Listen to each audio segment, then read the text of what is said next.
about breathing. I'm sure I'm not going to tell you something that you haven't known before. And I'm not going to quiz you here, there's no test. I have all the answers and I'll give them all to you. Fact number 1, breathing helps us live. You can't argue that, right? I mean, it sustains our lives.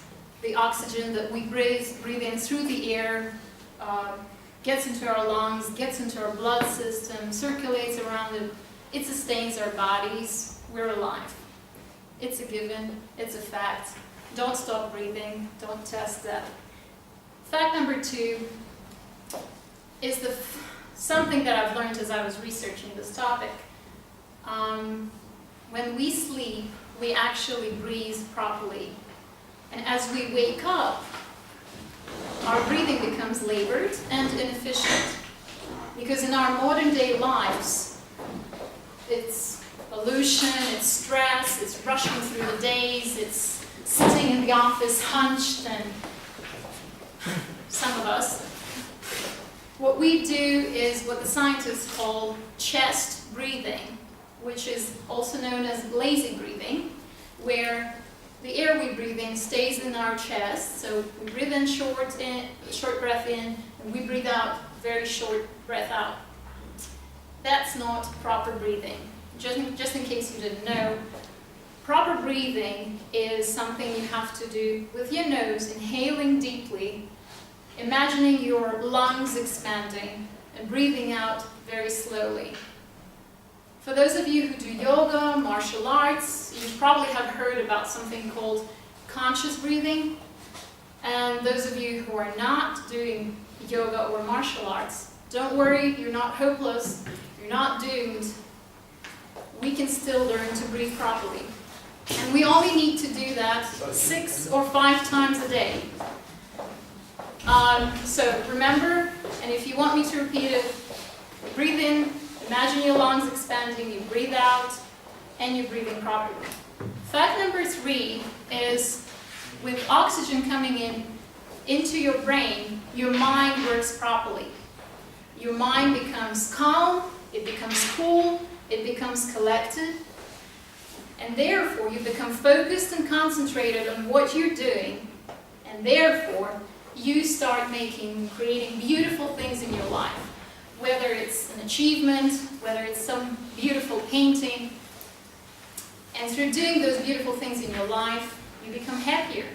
And that makes us understand that breathing properly makes us happier, right? This is the thought that I was thinking deeply about as I was preparing this talk. Just breathing makes you happier. I mean, whatever reason and excuse you find to be happy, if it's just breathing, cool. But life is a paradox and it's a contradiction. And the way it is a contradiction is that we measure our lives not by the number of breaths we take, but by the moments that take our breath away. I think it was George Carlin or Will Smith, either of those 2 comedians that said it. We're not going to argue here, but it's a beautiful irony. I'm sure you have a lot of moments in your life that took your breath away, and this is what I want to talk about. This is what my speech is about.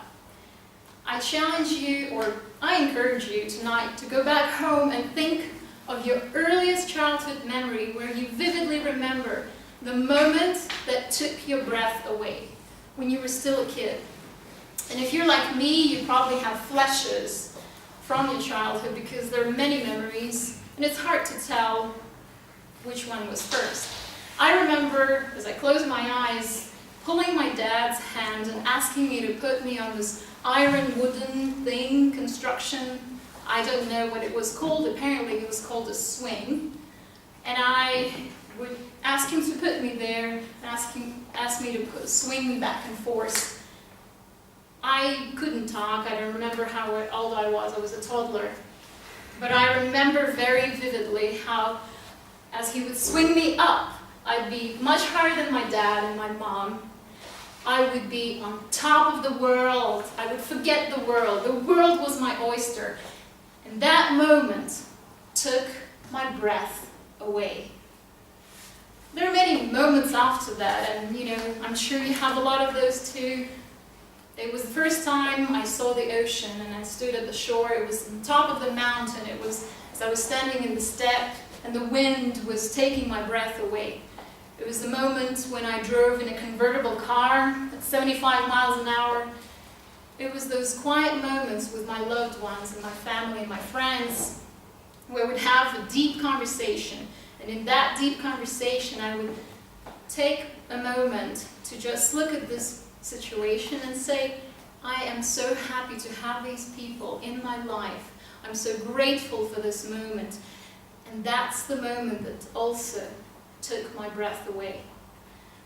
I'm sure all of you have a lot of reasons to be happy and appreciative of your life. I am sure you have a lot of those moments that you want to go back to relive them again, to be grateful for them once again, and to feel them twice. I'm sure you have those moments where your breath was taken away. Those moments were worth living for. They were worth remembering. They were worth being appreciative of. And I encourage you to think of those moments in your life when you're down, when you're feeling upset, or just because you want to put back a smile on your face. I encourage you to breathe deeply as often as you can. Do it occasionally, often, and always, because it releases you from your thoughts. It roots you in the moment. It makes you feel the moment as it is, in the here and now, in your present. It helps you register those moments that take your breath away. And it's because despite of the fact that breathing properly, or rather, it's great that it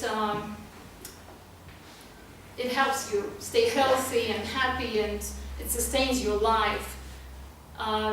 So basically, you can breathe your way into a good, tremendous health.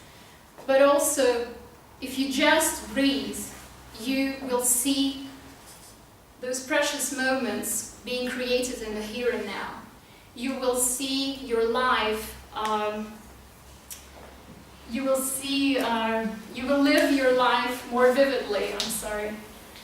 And if you just breathe, you will turn your life into what you want it to be, one breath at a time. Thank you.